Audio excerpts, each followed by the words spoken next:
Hi, and welcome to Reddit Confessions. Today's story is about what happens when silence is louder than betrayal, and what I did when the woman I loved told me she owed me nothing. The silence didn't bother me at first. The dishwasher hummed.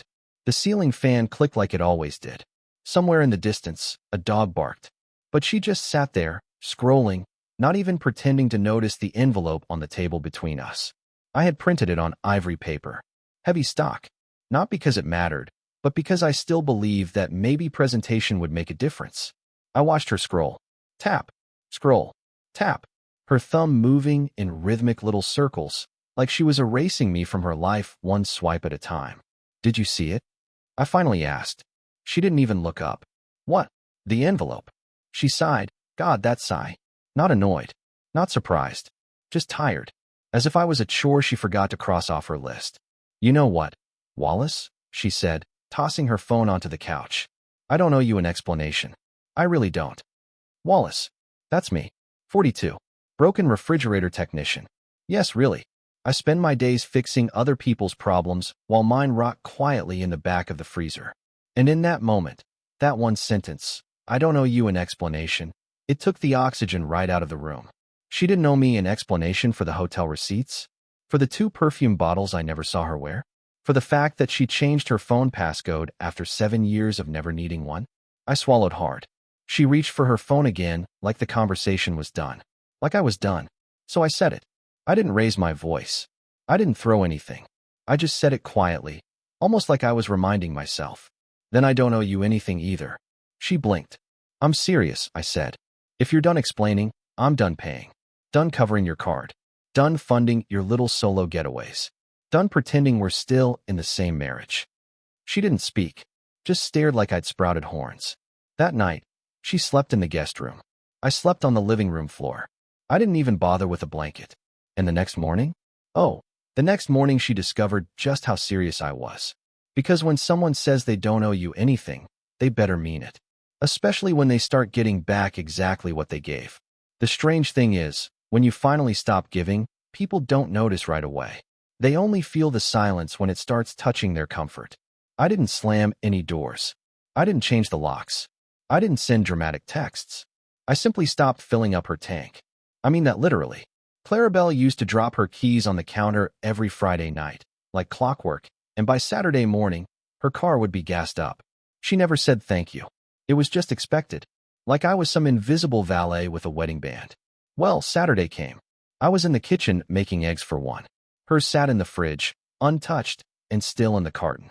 I heard the front door close, then the engine sputter. Once, twice, then the slam of the car door. And then, the sound I had almost forgotten existed, her footsteps stomping back inside. Wendell, she called out, like a frustrated school principal. Why didn't you fill up the car? I didn't look up from my plate. Thought you didn't owe me explanations anymore. She froze in the hallway. I didn't even have to see her face. The silence stretched long enough for my eggs to go cold. Eventually, she muttered something under her breath and walked back out. That was the first crack. Small, but loud enough in her world to be noticed. The second, I canceled the auto transfer to her checking account. She had her own job, sure, but she liked to say my support was what kept her afloat while she figured things out. Figuring things out, by the way, seemed to involve a lot of hotel stays and boutique shopping in towns I've never been invited to. On Sunday night, she asked if the bank had messed up. I said no. I looked her right in the eye and said, "You're independent, remember? You don't need to answer to anyone. You got this." Then I walked off with my own bowl of soup and sat on the porch alone. I could feel her eyes burning into my back through the window. She didn't follow me. And yet, I still couldn't sleep. I laid awake, staring at the ceiling, wondering how long I'd been tricking myself. How long I'd been holding onto the shell of a person who stopped seeing me as a man and started seeing me as a provider, a background character, a wallet with feet. I had dreams of her once. Real dreams. Us with a dog, a garden, a cabin by the lake. I used to write them down in a journal I kept by the bed. She found it once, years ago, and said, "You're such a sentimental weirdo. It's kind of cute." That journal's still there, but it's been empty for over a year now. The third crack came fast. Tuesday morning. She went to buy something online, some yoga retreat deposit, I think, and her card declined. She stormed into my office in her silk robe like she owned the place. "Did you freeze the account?" she asked. I turned in my chair and looked at her, calm as could be. "No, I just removed myself from the role of benefactor. You said you don't owe me an explanation, so I figured I don't owe you financial support." Her jaw clenched. "So you're punishing me now?" "Clarabelle," I said, and I swear I meant this gently, "I'm just finally matching your energy." She stood there, silent, looking at me like I was a stranger. Then she scoffed and walked out. No slamming, no yelling, just cold detachment. It hurt more than shouting would have. But something shifted after that. She started hovering around the house more, asking how my day was. Cooking again, badly, but still. She even made my coffee on Thursday. First time in years. And then, Thursday night, I saw her phone light up. I didn't mean to look, but it was right there, face up, on the couch. The contact name? Just E. The message? "I thought you said he'd never grow a spine." I didn't react. I didn't say a word.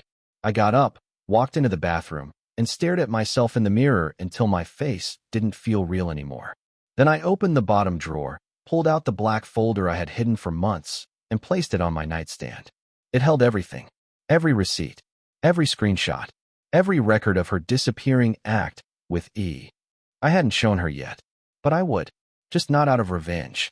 Not yet. I used to think the scariest thing in marriage was yelling, slammed doors, shouted regrets, screaming matches at 1 a.m. But I've learned it's not the noise that destroys a relationship. It's the silence. The long, bitter silence of two people who stopped talking and started pretending. After I saw that message, "I thought you said he'd never grow a spine." Something in me didn't just snap. It unraveled. Slowly. Quietly. Like a thread being pulled from a sweater until you're standing there, bare and stupid, wondering why you ever thought you were warm. I didn't confront her that night. I could have. I wanted to. I wanted to shout, "Who the hell is E?" But I didn't. Not because I was afraid, but because I knew Clarabelle. She thrived on chaos. If I yelled, she'd twist it. If I cried, she'd minimize it. No, what I needed now was clarity. Control. So I watched. Waited. Took notes in my head like some sad detective in his own kitchen. The next few days were unsettling. She tried to be nice. She wore perfume again. Made dinner. Twice. Asked if I wanted to maybe see a movie. And I played along. Not because I forgave her, but because I needed to see how deep the rabbit hole went. And then came Saturday. She said she was going out for a quick errand run. Normally, she'd be vague. Trader Joe's, Ulta, maybe Marshall's. But this time, she added something new. I might stop by Ellie's to drop off some fabric samples. Ellie. Now we had a name. Or so I thought. 2 hours passed. Then 4. Then 6. It was almost 9 p.m. when I finally gave in to the impulse I'd been fighting for months. I drove to Ellie's. I'd met Ellie a handful of times. Clarabelle's quirky artist friend, who never wore matching socks and always smelled faintly like acrylic paint and weed. I pulled up to her house, parked half a block down, and waited. My hands shook on the steering wheel. I wasn't even sure what I was hoping to see. But after 20 minutes, I saw something I'll never forget. A silver Audi pulled up. Clarabelle stepped out. She wasn't alone. A tall man, early 40s maybe, with perfectly tousled hair and the kind of blazer that said "I know I'm expensive" without trying, got out behind her. He kissed her cheek. Not a friend's kiss. Not even a casual one. The kind of kiss that happens when people think they're safe from being seen. They walked inside together. Not Ellie's house. His. I followed the Audi back down the street until it disappeared behind a private gate. But I didn't need to follow him. I had enough now. I went home. I sat on the couch in the dark. The black folder was still on the nightstand. I opened it and started adding more. A timestamp. A photo. A name. Errol Kensington. Architect. Widower. Played golf at a private club I'd never afford even if I sold my organs. E. The man behind the message. Behind the silence. Behind the sudden perfume and the return of yoga pants that hadn't seen a studio in years. I didn't sleep that night. I just stared at our wedding photo. We looked like kids, full of fake courage and unearned promises. She looked at me in that photo like I was her future. Turns out, I was just the rehearsal. The next morning, Clarabelle returned like nothing had happened. She brought me a cinnamon roll. Said she thought of me when she saw it. I stared at it for a full minute, then calmly said, "Is this from Errol?" She froze mid-sip of her coffee. Didn't say a word. That's when I knew I had her. I didn't yell. I didn't accuse. I just walked away, back to the bedroom, picked up the black folder, and placed it right in the center of the kitchen table. Her voice cracked when she finally said, "Where did you get all this?" I looked her in the eye. "You don't owe me an explanation, remember? And I owe you nothing." Her face went pale, genuinely pale. But it wasn't over. Not even close. Because the moment I stopped playing dumb, she panicked. And what she did next wasn't desperate. It was calculated. She wanted to protect something I hadn't even discovered yet. But I would. You know that sinking feeling when you realize someone had a plan, and you were never part of it?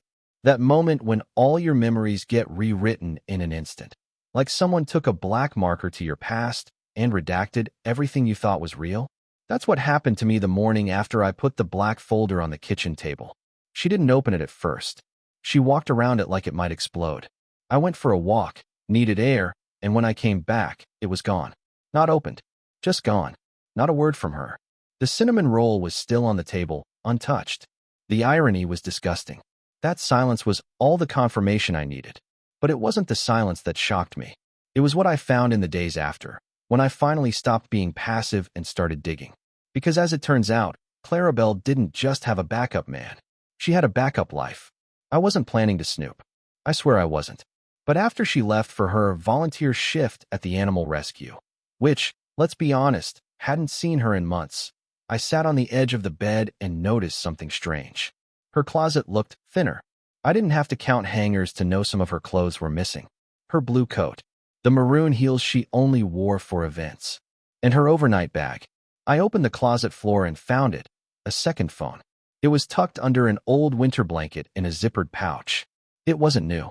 This wasn't some burner she picked up last week. The background was a picture of her and Errol, laughing by a lake, wind in her hair, no wedding ring on her finger. My chest actually hurt. Like, physically. I couldn't breathe. The messages on that phone? They weren't just flirty texts or late-night meetups. They were plans. Real plans. She had an apartment lease in his name. She had a new email, Clarabelle_K at something, already registered with utilities. There were messages from a moving company with quotes. A save draft that said, "Let's go somewhere he'll never follow me." There was a list of furniture she wanted to take. None of it included the things we bought together. Only the nice things, my mother's antique table, the guest room mattress I paid for in full, the dishes I hand-washed every Sunday. And me? I wasn't on any of the lists. Not even as an afterthought. What got me the most was one text Errol sent that said, "You'll be free soon. He'll fold like always. He's soft." Soft. That word hit me like a brick. Because yeah, maybe I am. I forgive too fast. I wait too long. I believe too hard in people who've stopped earning it. I gave her the benefit of the doubt until there was nothing left in me but doubt. But soft doesn't mean blind. And soft doesn't mean stupid. So I made a copy of everything. Sent it to a secure email. Printed some of it. Put the original phone back exactly where I found it. Then I waited. Clarabelle came home around 6 p.m. and acted normal. Asked if I wanted Chinese.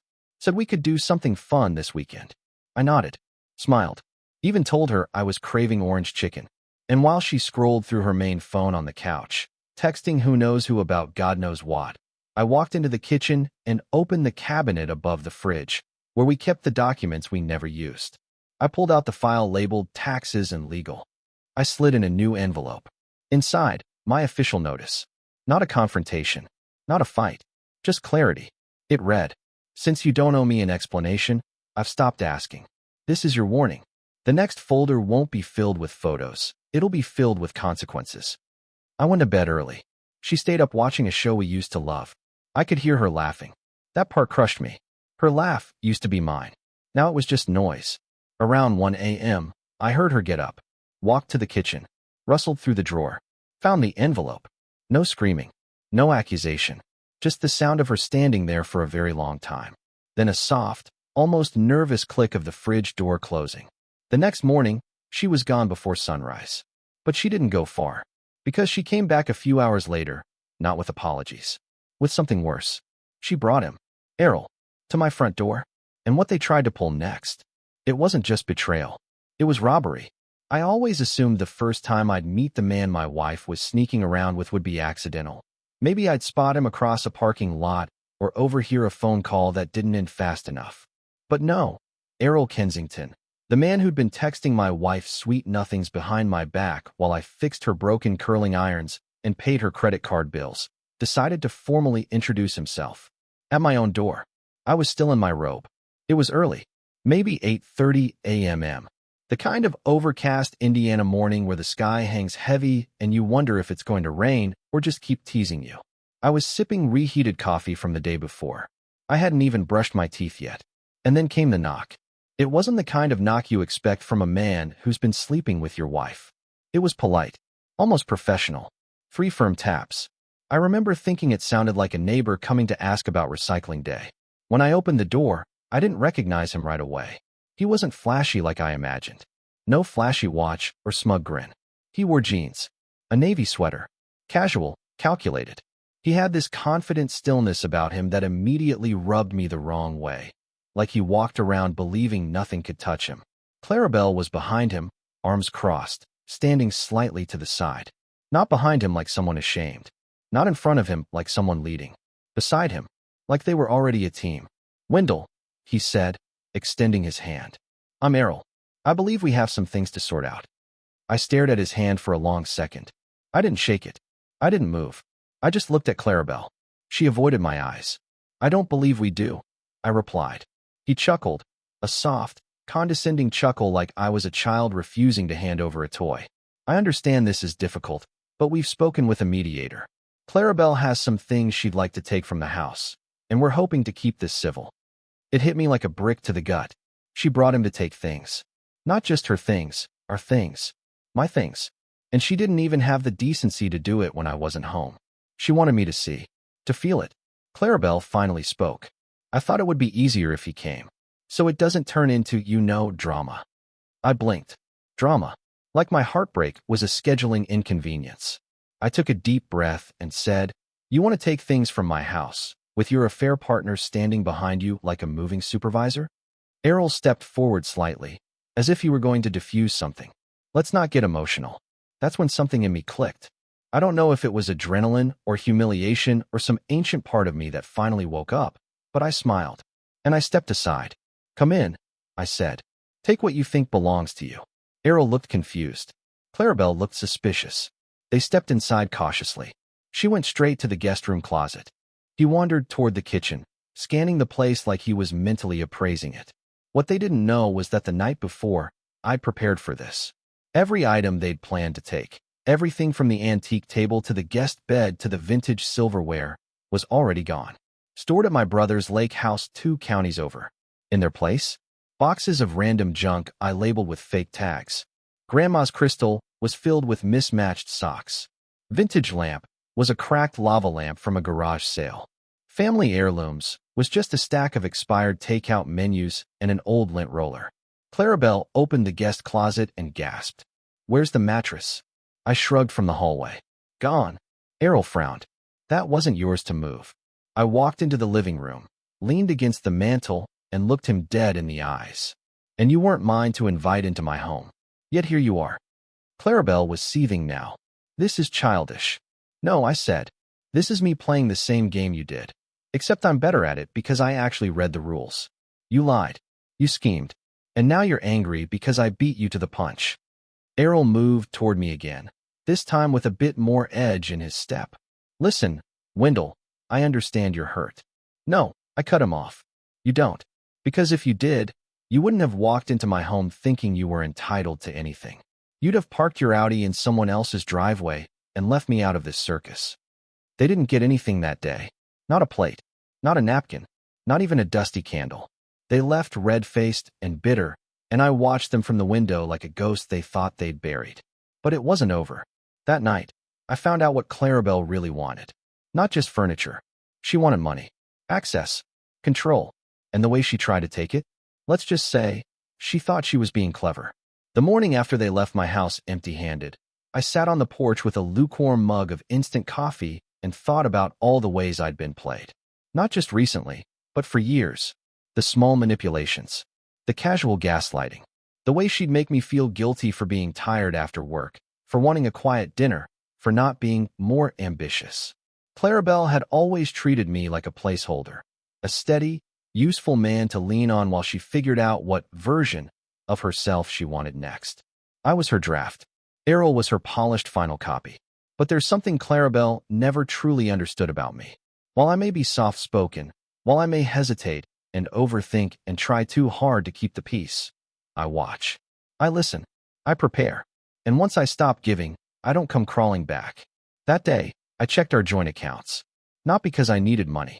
I had moved most of my savings to a private account months ago when I first noticed how loose her spending had become. No, I checked because I had a gut feeling. And sure enough, there it was. A pending wire transfer request, nearly $18,000, to an investment firm I'd never heard of. I almost laughed. It was bold. Too bold. And so clumsy. The request had been initiated at 3:07 a.m. the same night they showed up. She must have waited until I was asleep. She must have thought I'd be too emotionally exhausted to check. And she almost got away with it. Almost. I canceled the transfer. Froze the account. Then I called the bank, reported unauthorized activity, and had my name removed from the joint card. I left just enough in the account to make her think she still had access, but nothing she could use for anything major. I even set up an alert system. Every time a transaction over $100 was attempted, I'd get a text. That same afternoon, she showed up again. Alone this time. Not even a knock.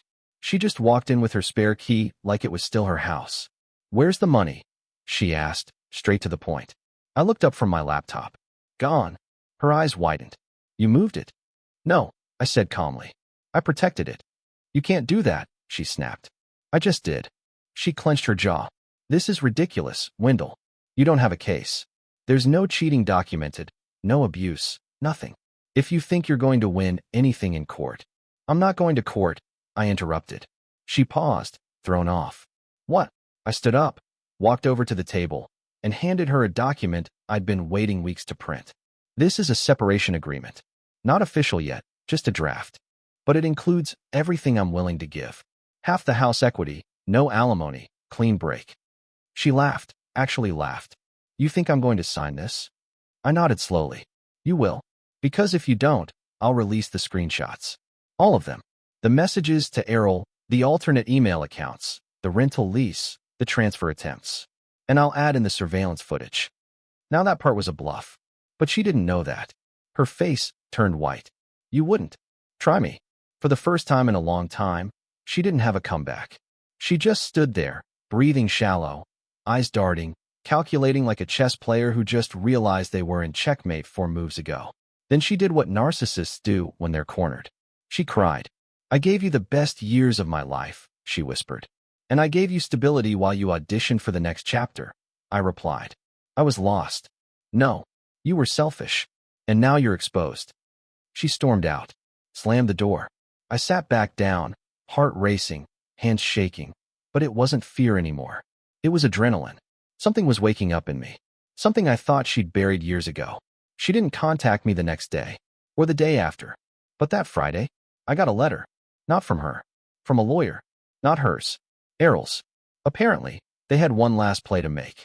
And it had nothing to do with love. It had to do with revenge. But they didn't know I was already 2 steps ahead. I'll admit it. Seeing the envelope with Errol Kensington's law firm stamped across the corner made my hands tremble. I wasn't afraid of court. I was afraid of her. Of what she'd convinced people to believe about me. Clarabelle was never the type to scream or slam doors or hurl insults. No, she wielded reputation like a weapon. She was subtle, calculated. If she was going to try and ruin me, she'd do it with a smile, one legal document at a time. I sat down at the kitchen table, opened the envelope, and unfolded what I already knew wouldn't be fair. The letter wasn't about property. It wasn't about the house or the money or even the separation agreement. It was about me. A formal warning. A pre-litigation notice claiming harassment, emotional intimidation, and manipulative behavior toward Clarabelle during our final months of marriage. They were accusing me of financial coercion, saying I had deliberately cut her off and caused her emotional distress by interfering with her freedom of movement and access. In plain English, they were trying to paint me as an abuser, not the yelling kind, the subtle kind, the kind that courts don't take lightly.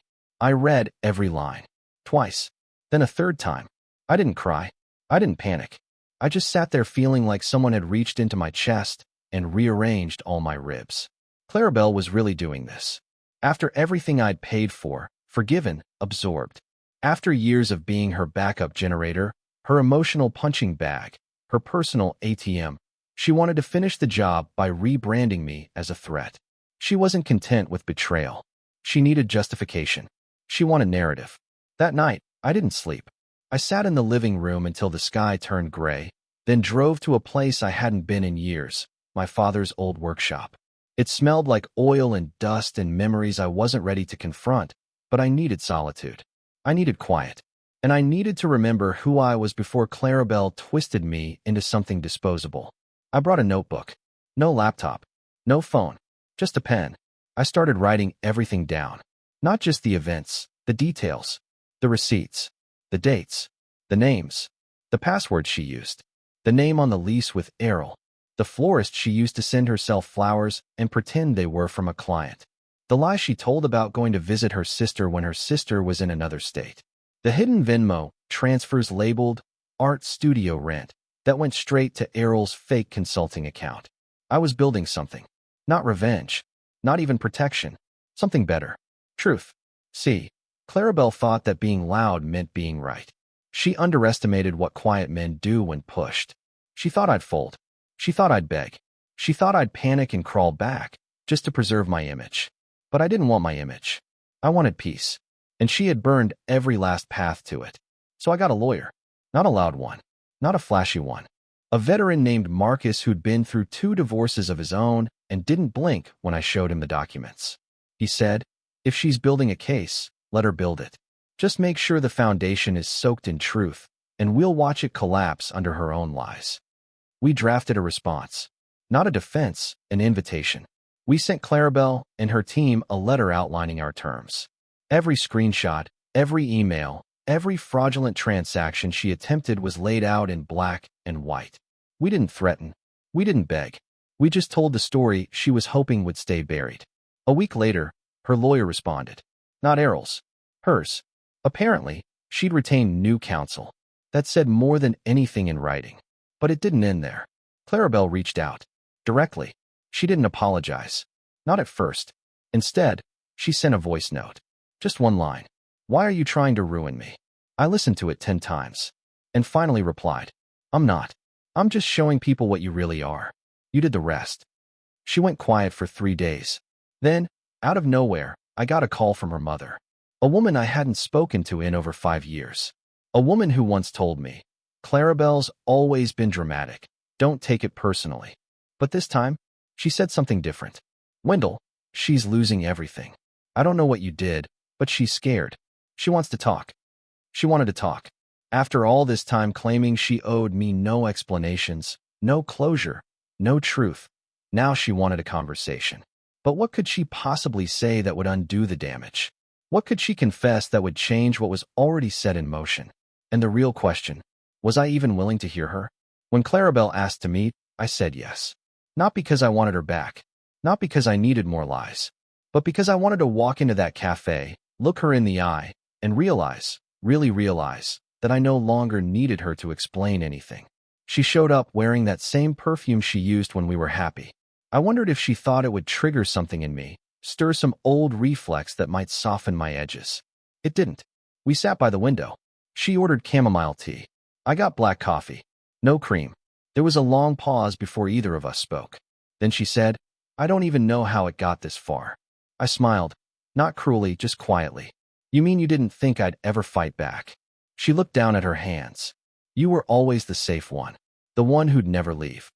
I didn't leave, I said. You did. You just never walked out the door. She nodded slowly. I thought you'd hate me. I did, I said truthfully. For a while. But then I realized hating you meant you still had power. So I stopped. I stopped hating. I stopped waiting. I stopped explaining myself to someone who had already made up her mind. She wiped a tear. I didn't comfort her. I wasn't cruel about it. I just let her sit in her own silence for once. I lost everything, she whispered. No, I said. You gave everything away. Piece by piece. Lie by lie. She nodded again. I'm sorry, Wendell. I really am. And for the first time in a long time, I believed her. But it didn't change anything. It wasn't supposed to. I didn't get up to leave. I didn't storm out or throw words like weapons. I just looked at her, took a deep breath, and said, "I forgive you." Her lips trembled. "Really?"